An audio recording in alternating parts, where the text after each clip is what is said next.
Well, good morning, folks. Welcome back to the farm. I'd love to tell you it's a beauty of a morning. I guess I can't really say it's not a beauty of a morning, but I mean, things are frosted up here this morning. We've had a couple days where it was gloriously warm, but also really wet, kind of mucky and muddy, and the frost has set in overnight. We did a live stream last night, me and my buddy Robin, millionaire farmer. We're in the shop here, and had a cigar, had a whiskey, had some connection problems. I don't know. Anyways, put on a little bit of a show. Just had a good catch up. We hadn't done one of those in seems like forever. But no, this morning I'm looking for some eggs, get some breakfast in me, have some bacon, some eggs, and a little bit of sourdough bread, make some toast. It's gonna be some beans. Oh, it's gonna be fantastic. Good start to the day. We got to pick up a loop load today. We also got to build a small little play mezzanine in the barn for the kids, according to the wife. That's what she said we got to do today. So we'll see how that goes, how far we get on that project. And I'd love to come in here and do some cleanup because it's just chaos in here, absolute chaos.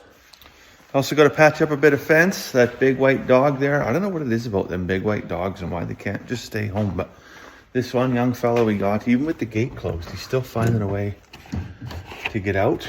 And then he's getting across the road and getting after their chicken feed, and we can't have that. So, because that will mean that one day he just doesn't come home. I also got to fix the door on the little chicken village there, that white rustic door. Some ground shifting happening. Now the door jam's a little bit tight, so we're going to adjust that. Yeah, I think we're going to have a full day of it here. Okay, so I'm in the barn here now, and I'm working on, it's tough to really see what we got going on here, but you can see I've already started something, and that is the frame for what's going to be, there's going to be joists all up in here. So it's 10 feet and then like 7.5 feet out to that corner post. I would have gone 8, but just the way it worked out, that's where that beam, this beam right here, worked out to be at 7.5. So it just worked out perfect. I could bolt my, whatever this board is called, face board or whatever. Rim joist, I think that's what that's called, right? I could attach that directly there and bolt it right in, so it's very, very structurally sound. And then just come up the ladder here quick. You see how much room we're gonna have for activities. So that's really the footprint that we're gonna have for the kids to play up here. And then the post left it long, so that'll be good. So that'll be kind of the corner post for the handrail. We can run all the way from there and then run all the way to here, and nobody falls out. I'm gonna have to move my light though. I think by the time I put the handrail up, I won't be getting much light into the rest of the barn. But I still think I've gotta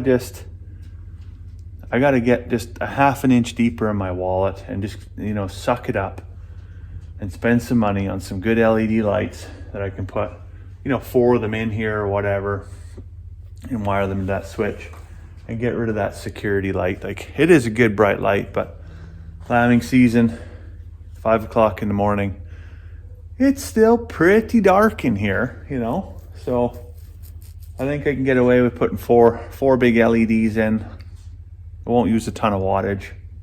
And I've got a mustache hair in my mouth. And it should brighten things right up in here. But I'm not going to finish this today. We just got that frame up. We got it like it's solid. It's not going anywhere. Nothing's going to fall on anybody's head.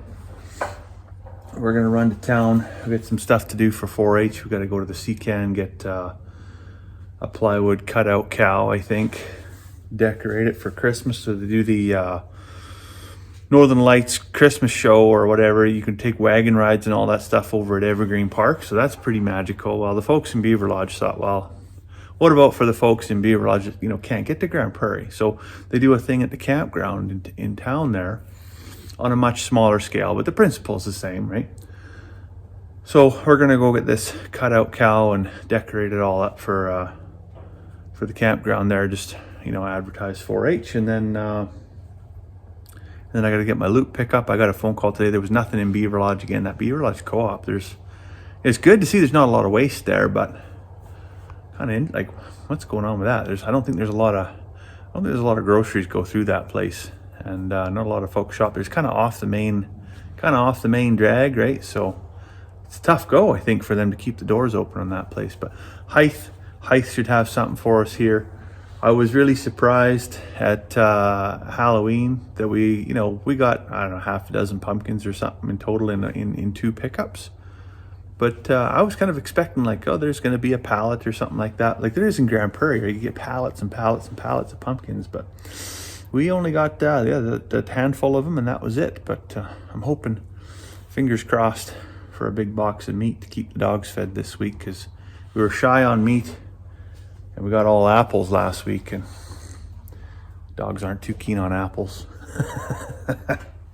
It's kind of funny. I was just saying here yesterday how we had all that rain and it warmed up a little bit, and it's just incredible actually how much, even with it being frosty and cool, how much everything greened up. Like, I think, I know it's not very green, but that is the greenest our yard has been all year, all summer long. That is the greenest it's been, just with that half an inch of rain we got over 2 days there.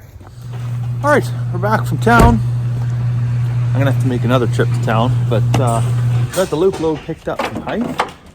And then we also got some stuff for an arts and crafts project here. So we went to the Beaver Lodge campground, got the old OSB cow set up, put some Christmas lights around it. Looks fantastic.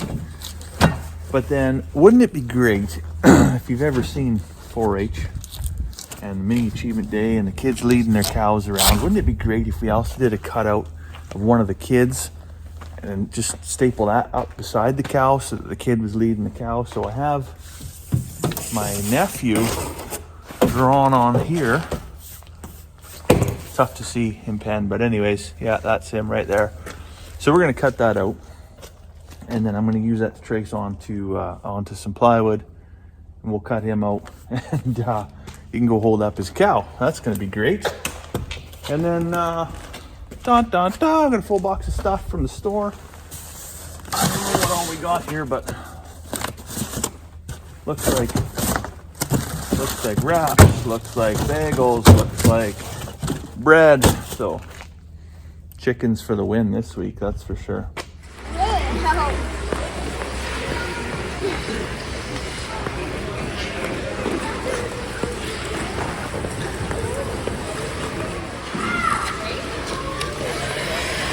I don't think you need that skating buddy anymore. What? I don't think you need that skating buddy anymore. I'm gonna let it go.